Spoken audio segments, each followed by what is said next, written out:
आज हम बात करने जा रहे हैं स्पीशीज मूवी के पार्ट 3 के बारे में। उम्मीद करती हूँ आप लोग को इसकी एक्सप्लेनेशन जरूर पसंद आएगी और पसंद आए तो चैनल को सब्सक्राइब करना, वीडियो को लाइक करना, वीडियो को शेयर करना और वीडियो पे कमेंट करना बिल्कुल मत भूलेगा। और हाँ दोस्तों, अगर अभी तक आप लोगों ने इस मूवी के पहले के पार्ट नहीं देखे हैं तो वो चैनल पर अपलोडेड है, उसके लिंक आप लोग को आई बटन में मिल जाएंगे, इसलिए उन्हें देखना बिल्कुल भी मत भूलिएगा। तो मूवी की स्टार्टिंग में हमें पता चलता है कि 1950 के बाद जब पृथ्वी पर एटॉमिक विस्फोट हुआ तो उस एनर्जी की हेल्प से एलियंस ने इंसानों को ढूंढ लिया और उनसे कांटेक्ट करने के लिए उनके पास सिग्नल भेजने लगे। फिर हमें ईव की मौत के कुछ घंटों बाद का सीन दिखाया जाता है जिसे एम्बुलेंस से कहीं ले जा रहे होते हैं। तभी हम देखते हैं कि एम्बुलेंस में मौजूद ड्राइवर ये प्लानिंग कर रहा था कि वो ईव के जिंक्स को संभाल कर रखेगा और उसे ये पता लगाएगा कि एलियंस ने उसके सैंपल को पृथ्वी पर किस मकसद से भेजा था। तभी उसके साथ मौजूद ऑफिसर कहता है कि हम रास्ता भटक गए हैं और गलत रास्ते पर जा रहे हैं। इसी वजह से वो ऑफिसर ड्राइवर को गाड़ी रोकने के लिए कहता है, लेकिन तभी वो ड्राइवर उस ऑफिसर पर गन तान देता है और उसे गाड़ी से बाहर निकलने के लिए कहता है। लेकिन उसी समय गाड़ी में पीछे मौजूद पैट्रिक का बेटा उस ऑफिसर पर अटैक करके उसे बहुत ही बेरहमी से मार देता है। ये देखकर वो ड्राइवर भी काफी डर जाता है और चेक करने के लिए पीछे पहुंचता है तो देखता है कि ईव को होश आ गया है और वो एक बच्चे को जन्म देने वाली है। लेकिन तभी उसके पास मौजूद पैट्रिक का बेटा अपने मुंह से अजीब सा टेंटिकल निकाल कर उसका गला बुरी तरह से दबा देता है, जिसकी वजह से ईव वहीं पर मारी जाती है। लेकिन इससे पहले कि वो लड़का ईव के बच्चे को नुकसान पहुंचा पाता, उससे पहले वो ड्राइवर उसे लेकर वहाँ से चला जाता है। फिर जब एजेंट बेसिस एम्बुलेंस के पास पहुँचते हैं तो उन्हें वहाँ पर ईव की डेड बॉडी मिलती है। तो एजेंट उसकी डेड बॉडी का पोस्टमार्टम करने के लिए कहते हैं, साथ ही एम्बुलेंस को पूरी तरह से जलाकर खत्म करने के लिए भी कहते हैं। जिसके बाद हम कॉलेज के स्टूडेंट डीन को देखते हैं जो अपने एक प्रोजेक्ट के बारे में कुछ लोगों को बता रहा होता है, जिसमें वो एक आर्क रिएक्टर पर काम कर रहा था जो एक अनलिमिटेड पावर का सोर्स बन सकता है। फिर वो अपनी क्लास में पहुंचता है तो वहाँ पर वही आदमी पढ़ा रहा था जो एम्बुलेंस से ईव के बच्चे को अपने साथ ले आया था। यहाँ पर हमें पता चलता है कि उस आदमी का नाम प्रोफेसर ब्रूस होता है और वो ये बताते हैं कि वायरस को बनाने वाला कोई और नहीं बल्कि इंसान ही होता है। इस बात पर डीन कहता है कि आपकी कही हुई बात सच नहीं है। फिर जब डीन क्लास से बाहर आता है तो वहाँ पर प्रोफेसर निकोलस पहुंचते हैं और डीन से कहते हैं कि मैं तुम्हारे प्रोजेक्ट पर और पैसा नहीं लगा सकता, अगर तुम उसको कामयाब नहीं कर पाए तो अगले एग्जाम तक तुम मुझे अपनी स्कॉलरशिप वापस कर देना। के बाद वहाँ पर खड़े प्रोफेसर ब्रूस भी सुन लेते हैं। नेक्स्ट सीन हमें ब्रूस के घर का दिखाया जाता है जहाँ पर उसने एक बहुत बड़ी लैब बना ली थी और वहीं पर उसने ईव की बेटी को भी रखा हुआ था जो काफी ज्यादा भूखी थी। तो वो उसे खाना खिलाता है और उसी दौरान उसको सारा नाम भी देता है। फिर जब वो सारा को सोने के लिए ले जाता है तो वो उससे वादा करता है कि अगर तुम घर से बाहर ना जाने का वादा करो तो मैं तुम्हें कमरे में बंद नहीं करूंगा। इस चीज के लिए वो तैयार हो जाती है। यहाँ पर ब्रूस उसे ये भी बताता है कि तुम एक एलियन हो, जिस वजह से सारा उससे पूछती है कि क्या मेरे जैसे यहाँ पर और भी हैं। इस बात के लिए वो साफ मना कर देता है। इधर हम एजेंट को देखते हैं जिसे डॉक्टर ईव के पोस्टमार्टम के बाद बताता है कि वो प्रेग्नेंट थी और उसने अपने बच्चे को जन्म भी दे दिया है। लेकिन इसके बावजूद वो एजेंट उसे उस डेड बॉडी को जलाने के लिए कहता है। साथ ही साथ ये बात भी कहता है कि इस बारे में किसी को कुछ मत बताना। इधर ब्रूस के पास पैट्रिक का बेटा पहुँचता है जो कि बहुत ही ज्यादा बीमार और बुरा दिखाई दे रहा था। इस दौरान वो ब्रूस से सारा के बारे में पूछता है, लेकिन ब्रूस उसे कुछ भी नहीं बताता और उसका इलाज करने की कोशिश करता है। लेकिन ब्रूस को उसके अंदर कोई भी बीमारी समझ नहीं आती, जिससे वो काफी परेशान हो जाता है। इस दौरान वो एलियन ब्रूस को बताता है कि उसके जैसे और भी एलियंस हैं जिनकी हालत उससे भी ज्यादा खराब है। तभी ब्रूस के देखते ही देखते वो एलियन पूरी तरह से गलने लगता है जैसे किसी ने उसके अंदर तेजाब डाल दिया हो। फिर उसके पेट को फाड़कर बहुत सारे टेंटिकल निकलते हैं और वो एलियन वहीं पर मर जाता है। और क्योंकि अब ब्रूस को उसकी डेड बॉडी को ठिकाने लगाने के लिए कोई साथी चाहिए था, इसलिए वो डीन के पास पहुंचता है और उसे अपना साथ देने के लिए अपने घर ले आता है। जब डीन ब्रूस के घर पहुंचकर उस एलियन की डेड बॉडी को देखता है तो बहुत ज्यादा हैरान होता है, क्योंकि उसने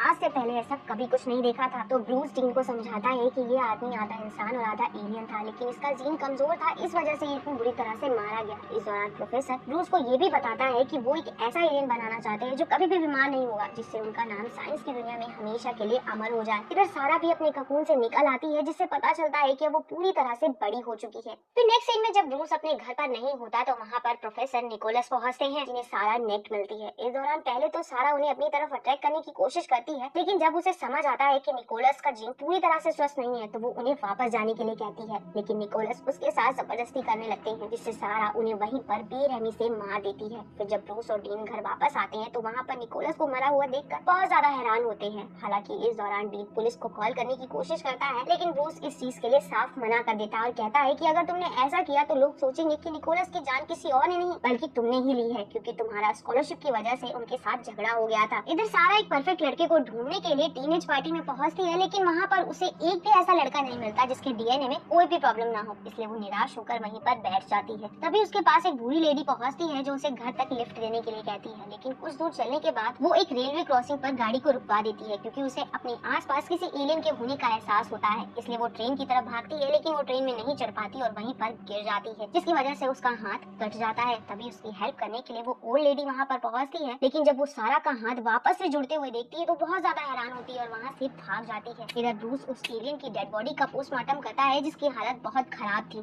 फिर जब डीन उसके पास पहुँचता है तो वो उससे कहता है कि तुम सारा को कुछ भी मत बताना। इसके बाद ब्रूस सारा के तीनों पीढ़ियों के बारे में बात करता है और डीन को सिल और ईव के बारे में भी बताता है, जिनके अंदर कोई भी बीमारी नहीं थी। यही वजह है कि सारा के अंदर भी किसी तरह की कोई बीमारी नहीं है। तभी सारा ब्रूस के पास आती है और उससे बाहर जाने के लिए पूछती है, तो ब्रूस उसे इस चीज की परमिशन दे देता है। इस बात से कहीं न कहीं डीन बहुत हैरान होता है। फिर सारा उस एलियन आदमी को ढूंढ लेती है जिसे उसने ट्रेन में महसूस किया था, लेकिन जब वो उसके साथ इंटीमेट होने की कोशिश करती है तो उसे पता चलता है कि वो एलियन भी बीमार है, इसलिए वो उसे वहीं पर छोड़कर चली जाती है। इधर डीन जब अपने रूम में पहुंचता है तो उसका दोस्त उसे बताता है कि मुझे ऐसी साइट मिली है जिसमें एमिलिया नाम की लड़की डीएनए के बारे में पूछ रही है। और जब डीन ये बात सुनता है तो वो बहुत ज्यादा हैरान होता है, अपने दोस्त का सिस्टम जबरदस्ती बंद कर देता है क्योंकि वो लेडी एलियन डीएनए के बारे में पूछ रही थी, जो कि काफी अजीब बात थी। नेक्स्ट सीन में हम देखते हैं कि जब डीन रिसर्च के लिए सारा का ब्लड सैंपल ले रहा था तभी एक एलियन सारा पर अटैक कर देता है। हालांकि डीन उसे बचाने की कोशिश करता है, लेकिन वो एलियन उसे उठाकर दूर फेंक देता है, जिससे ब्रूस डीन को लैब के बाहर लेकर आ जाता है और लैब के अंदर हाइड्रोक्लोराइड गैस छोड़ देता है। यहाँ पर ब्रूस उससे कहता है कि मैंने सारा के अंडे पहले से ही निकाल लिए थे, इस वजह से अगर वो मर भी जाती है तो हमें कोई भी दिक्कत नहीं होगी। लेकिन जब डीन देखता है कि वो एलियन सारा को मारने वाला है, वो खुद को नहीं रोक पाता और सारा को बचाने के लिए लैब के अंदर चला जाता है। हालांकि इस दौरान वो एलियन उसे भी काट लेता है, लेकिन तभी वहाँ पर प्रोफेसर ब्रूस आ जाता है और उस एलियन पर अटैक कर देता है। इससे डीन सारा को लेकर लैब से बाहर निकल जाता है, लेकिन वो एलियन ब्रूस पर अपने टेंटिकल से हमला कर देता है तो उसे वहीं पर बेरहमी से मार देता है। इस दौरान वो एलियन भी वहीं पर मारा जाता है, जिसके बाद डीन ब्रूस को हॉस्पिटल ले जाने के लिए कहता है, लेकिन वो इस चीज के लिए मना कर देता है और कहता है कि ये एलियन और भी ज्यादा खतरनाक होते जा रहे हैं जो सारा पर अटैक करेंगे, इसलिए तुम मेरे जीन और सारा के अंडे की हेल्प से एक नया प्राणी बनाओ। जिसके बाद ब्रूस वहीं पर मारा जाता है। यहाँ पर हमें पता चलता है कि डीन ये बिल्कुल भी नहीं चाहता कि सारा जैसे और भी एलियंस बने, क्योंकि उसे कहीं न कहीं ये बात अच्छे से पता थी कि वो लोग इंसानों के लिए खतरा बन सकते हैं। नेक्स्ट सीन में हम देखते हैं कि सारा डीन के क्लोज आने की कोशिश करती है, लेकिन वो इस चीज के लिए साफ इनकार कर देता है क्योंकि उसे सारा के अंदर एलियन की झलक दिखाई दे रही थी। फिर जब डीन अपने रूम में पहुंचता है तो उसे पता चलता है कि उसके दोस्त ने उसकी फाइल की हेल्प से अमेलिया को वो जानकारी दे दी है जिसकी उसे जरूरत थी। इस बात से वो बहुत ज्यादा गुस्सा होता है क्योंकि उसे पता था कि अमेलिया उन लोगों को ढूंढ लेगी और डीन की ये बात बिल्कुल सच हो जाती है क्योंकि अमेलिया उन्हें ढूंढती हुई उनके अपार्टमेंट तक पहुंच जाती है, जहाँ पर उनकी मुलाकात डीन के दोस्त से होती है जिससे वो उसकी लैब के बारे में पूछती है। लेकिन वो कहता है कि मैंने जो कुछ भी तुम्हें भेजा वो सिर्फ एक मजाक था, जिस बात से अमेलिया गुस्सा हो जाती है और समझ जाती है कि उसने जो कुछ भी भेजा था वो उसकी नहीं बल्कि किसी और की रिसर्च थी। तभी वहाँ पर डीन आ जाता है, अमेलिया को अपने रूम में देखकर बहुत घबरा जाता है और भागकर एक दूसरे रूम में छुप जाता है, लेकिन अमेलिया उसे पकड़ने के चक्कर में एक लेडी को बहुत ही बेरहमी से मार देती है और वो डीन को पकड़ पाती उससे पहले ही उसे सारा का एहसास होता है, इसलिए वो डीन के दोस्त को अपने साथ बंदी बनाकर सारा के पास ले जाती है। डीन को एजेंट मिलता है जो डीन से पूछता है कि उन एलियन को क्या चाहिए, तो वो उसे बताता है कि उन्हें अपनी पीढ़ी को बनाने के लिए किसी की जरूरत है जो उनकी रिसर्च में हेल्प कर सके और मेरे मना करने की वजह से वो मेरे दोस्त को उठाकर ले गए हैं। जिसके बाद एजेंट डीन को ब्रूस का डाटा हैक करने के लिए कहता है जिससे ये पता लगाया जा सके कि एलियंस को कैसे मारा जा सकता है। जिसके बाद हमें पता चलता है कि अमेलिया भी बीमार है और जल्द ही मर जाएगी, इसी वजह से वो उस डीएनए पर रिसर्च करवा रही है। इस दौरान वो सारा से भी कहती है कि तुम ही हमारी आखिरी उम्मीद हो और क्योंकि सारा के अंडे बिल्कुल ठीक थे इसलिए डीन का दोस्त उसके अंडे के अंदर बीमारियों से मुक्त जीन डालने की कोशिश करता है। तभी वहाँ पर डीन लैब के अंदर हाइड्रोक्लोराइड गैस फेंक देता है जिससे अमेलिया को तकलीफ होने लगती है और वो सारा के देखते ही देखते बुरी तरह से जल जाती है। तभी मौका पाकर डीन का दोस्त अंडे की बोतल लेकर वहाँ से बाहर आ जाता है। फिर वो तीनों मिलकर फ्यूजन लैब में पहुँच जाते हैं, जिनका पीछा करते हुए सारा भी वहाँ पर आ जाती है क्योंकि वो अपने अंडे वापस चाहती थी। इधर डीन फ्यूजन रिएक्टर ऑन करके उसके पास पहुँच जाता है। तभी एक सिक्योरिटी गार्ड उसे रोकने की कोशिश करता है, लेकिन अमेलिया वहाँ पहुँचकर उस सिक्योरिटी गार्ड को मार देती है। इससे हमें पता चलता है कि वो अभी तक मरी नहीं है। जिसके बाद वो डीन पर भी अटैक कर देती है, लेकिन वहाँ सारा आकर अपने टेंटिकल से उसे हमला कर